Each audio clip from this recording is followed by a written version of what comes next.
Ele pergunta: sabemos das dificuldades que Jesus e os discípulos enfrentaram com os religiosos profissionais. Os espíritas enfrentaram as mesmas barreiras na divulgação da doutrina na nova era? Os espíritas hoje já têm um entendimento diferenciado, porque essa doutrina foi divulgada e é divulgada. Hoje todas as criaturas sabem da existência da doutrina dos espíritos. Muitas criaturas já adquiriram livros espíritas, embora apenas leiam, não cultivam ainda a prática pregada pela doutrina dos espíritos, que é a caridade, que é o amor em toda a sua extensão. Evidentemente que todos aqueles, não precisa ser espírita, ou ser de algum credo, que desejam seguir a Jesus, são convidados a modificar a sua vida, alterando naturalmente a sua visão do mundo. Eles começam a olhar e se sentir, fazendo um raio-x de sua própria alma, que todos nós precisamos melhorar. Todos nós precisamos retificar certos valores e muitos conceitos. E nós, por exemplo, precisamos modificar, aprimorando a nossa moral, uma moral cristã, uma moral que perdoa, uma moral que ama, uma moral que, ao mesmo tempo que perdoa, pede perdão, que ama porque deseja ser amado. Uma moral que prega o cultuar da prática boa, da disseminação do bem, do propósito elevado de querer o bem para todos. Então, essa modificação moral é, ao mesmo tempo, uma modificação ética, onde a criatura velha se despede para o surgir de uma criatura nova, desejosa de seguir um mundo real. Porque o mundo em que vivemos não é real. O mundo que vivemos é um mundo ilusório, pela seguinte circunstância: nós vivemos no mundo como se ele nunca fosse acabar, no mundo terreno que eu me refiro. Nós juntamos os bens como se fôssemos levá-los sempre. E nós nos esquecemos de juntar aqueles que nós podemos levar pelo resto da nossa vida imortal. Ou seja, nós fazemos uma confusão e nos deixamos iludir por essa confusão, seduzida naturalmente pelos obsessores do mal.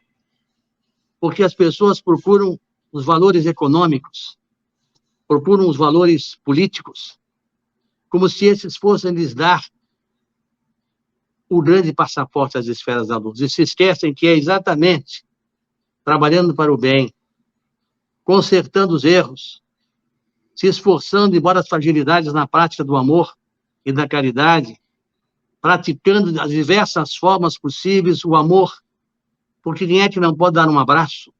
Para quem é que não pode dar um sorriso bem-humorado? Se você chegar num lugar, seja numa farmácia, seja num supermercado, e a recepcionista está lá e lhe dá bom dia, você, em vez de dar um bom dia alegre, você já pergunta: tem um pão? Que saudação é essa? A pessoa lhe perguntou: senhor, o que o senhor deseja? Então, em primeiro lugar, desejo uma boa tarde, e sorriso, troca de energia positiva. Nós vivemos num mundo onde as pessoas mal-humoradas acham que competir é ser mal-humorado.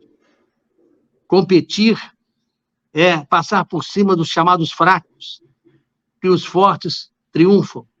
Que triunfo ilusório é este que se apagará logo, logo nas fronteiras da morte? Então, o que eu quero dizer é que os espíritas, no início, eu, por exemplo, tenho 60 anos de mediunidade, comecei na mediunidade que naquela época, nas casas espíritas, não era muito comum, era só para manifestações, para digamos assim, exposições doutrinárias. A mediunidade aconteceu nas casas de confrades. Lá eu comecei a conversar com os espíritos amigos. Lá eu comecei a trocar o intercâmbio com o mundo espiritual. E eu divido a mediunidade em duas formas. A mediunidade que simplesmente manifesta a presença espiritual é uma mediunidade que revela apenas a sobrevivência da alma além da morte. Mas quando você depois é treinado, os espíritos lhe requisitam e perguntam se você está disposto a ser educado espiritualmente, muda a sua vida. Ou seja, você se associa aos espíritos do bem. E eles colocam uma série de requisitos. Primeiro, disciplina. Segundo, mais disciplina. O que quer dizer isso?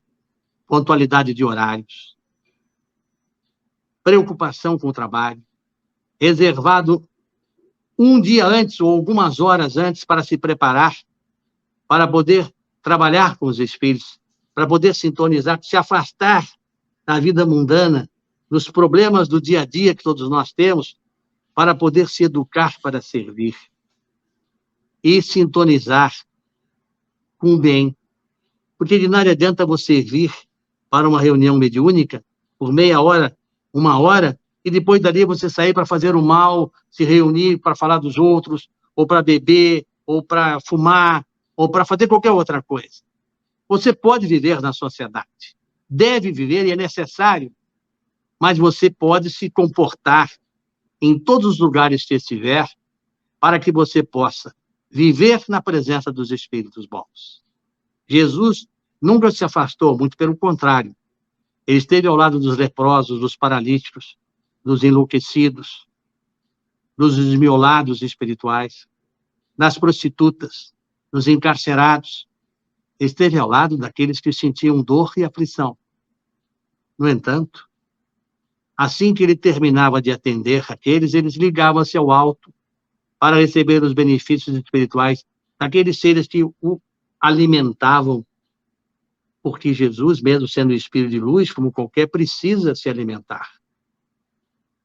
Então, o bem tem que ser feito em todos os lugares. Naquela época, os espíritos eram olhados, como eu estou falando, por volta de 1960, 1900 até 1970, eram olhados assim como seres olhados de uma forma diferente, como algo assim, confundiam muito o espiritismo com outras práticas, digamos assim, da espiritualidade, são merecedoras do nosso respeito sobre todos os aspectos, mas que são diferentes na sua formação na educação da mediunidade, mas todas elas, naturalmente, em processo evolutivo, não é? E por isso respeitadas e por isso valorizadas, mas havia uma confusão generalizada.